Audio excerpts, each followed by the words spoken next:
Da mdogbe na milo. O meto.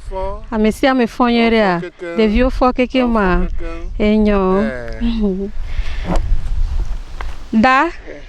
Mile se mi abe nko le Togo nyingbanji. Ye mi nyabe mile hona mo sugbo. Mile po amo ji sugbo. Mile yodona amo sugbo. Mi se na mi abe nko va mi mdio jesi mi abe fia dupe ao. E mi jibe mi anya ameke tutu minya. Mi jibe mi anya ameke minya lo da. Leko yona mi o. Enyo. Akpe kaka. Oyona togbe lisano amayikpo. Amado ola ameiboto e munyi. Nsona amagbe de so dado deji. E danado hame. Le gbogbomebe akpaji. Kudo dolele gbalo ke agbito lena le hihia mea be akpaji ole se mea no penya eya fikem no na eya mi be mi ava bio tanye mi ava dogbenam ejojinam nto ma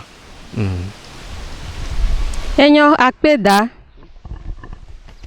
tutu gbon mi aponu poso azenti mi sebe mi nyabe azele voa azele hame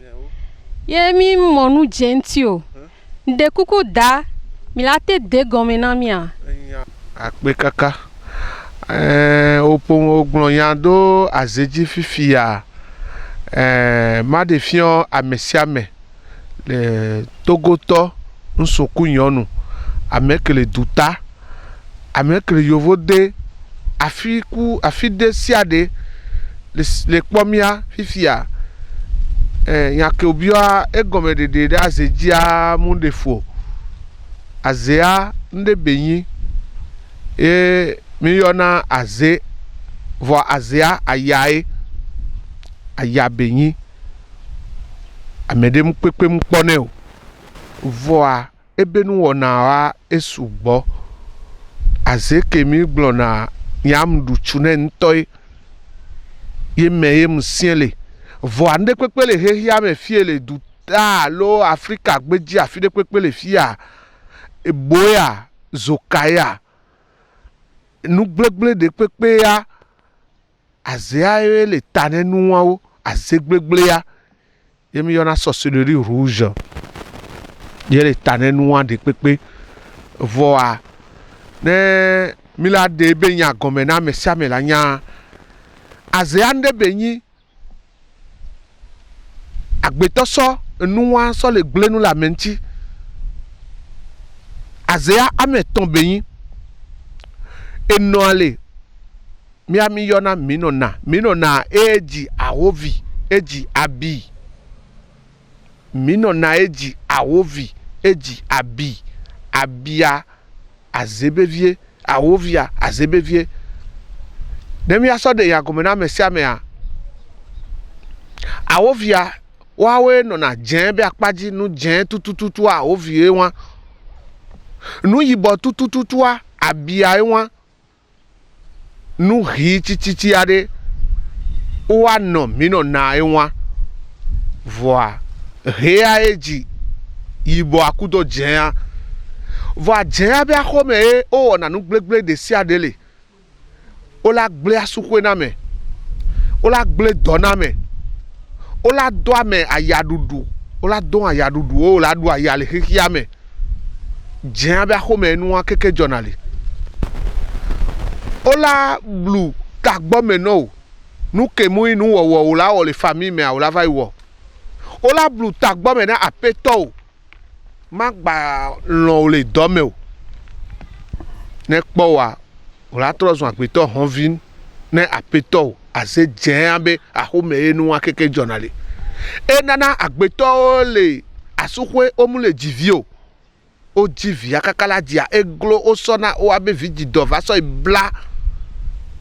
de anyi kome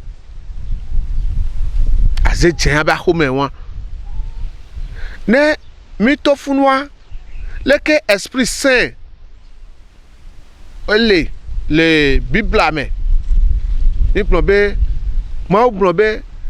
esprit badake gblena nua awovia ne no zoge ne to akudo vi koko ana ne dula no odola pera mesa menti aleke azegbeji ale do awon aze awon emeko funua mi sinate mi de na nyagomena me obe ne oyi aze hiya ba ko me atukara mu le voa enyi o abe no ne awovile wo nu badade ne aze no asite hiya wa ne site be magba po ne ke o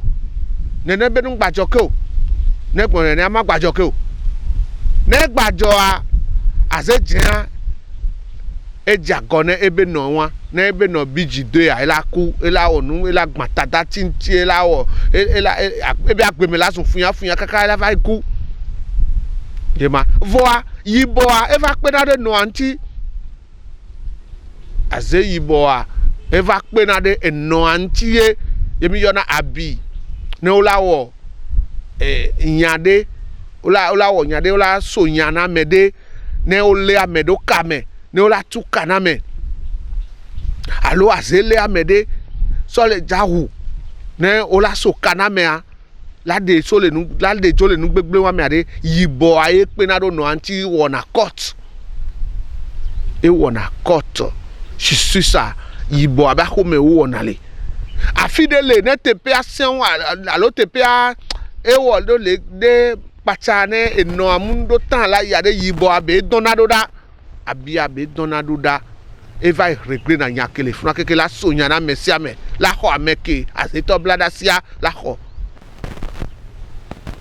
leke azia ele doa nwa donc a nu gblegble ya ele azeme kaka azia le hame eno enyi aze kokoa enyi aze he aze koko eke togbe lisano amayin po na yin deji ele asinye yem so khona mele nuame oyame oyiduta fifi o le duta o mu le ponde pepe o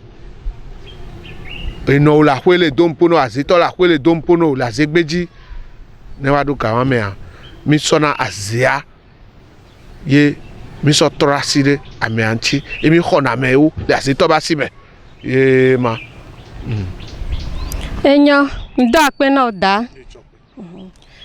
leke mi glon doa enyo mi se gome fifi voile ke azia le do ebe gble na nu la gbe tontia leke mi la one mi adu azia ji o ape no obi oyan yende ne mi adu la sejia nu chuchukma ye beyin mi la gogo ameke ona zeto be doa sigbe yen togbe lisana mayin po nene ne o va gbo yen a nu chuchukma ke mi la ona zele de funo wa alo asukwe le gble no wa alo sron o ja gbe wa alo odo problème de le do be apaji e do mu le zono société o le gble nke inu o chuchugba mi ma si te pobe azele de funo ala azele wole keno nu chuchugba ke mi wona consultation na me consultation divers consultation a mi agbo le fia mi yona nu kaka mi la kando ntio nu kenyinua le de funo ne azebe nya mi va ipo bi ase ba si parce nkanti azenti mi le pompodo ne azebe yin le de funo wade mi la cité mi la panko azeto azerika nkanti egboyen fia nya etuke ndune azebe edoa yemude na kukuna zeto tati anam ne esogbe a ne esogbe ne mi agba trova attaquer mi agba trova le a mi ala wo nuke jro mi akwa o te na ifa mi la cité mi la kanu dojo mi asebe aze ayele de funo yawo ne azebe nya mi la cité da zeto aji ne fami aze ayele hame gbanji be azele eno na khron obe domaine nu amenu veve ke xlɔ̃ la sɔ aze gbadzitɔ la sɔ de funɔ la gblẽ nu le ŋuti o ewa le ele tɔwo be axome directeur trala lekea aze la site la gblẽ nu le ŋuti o le tɔ be axomea akpabudziwo wɔna dɔ wa so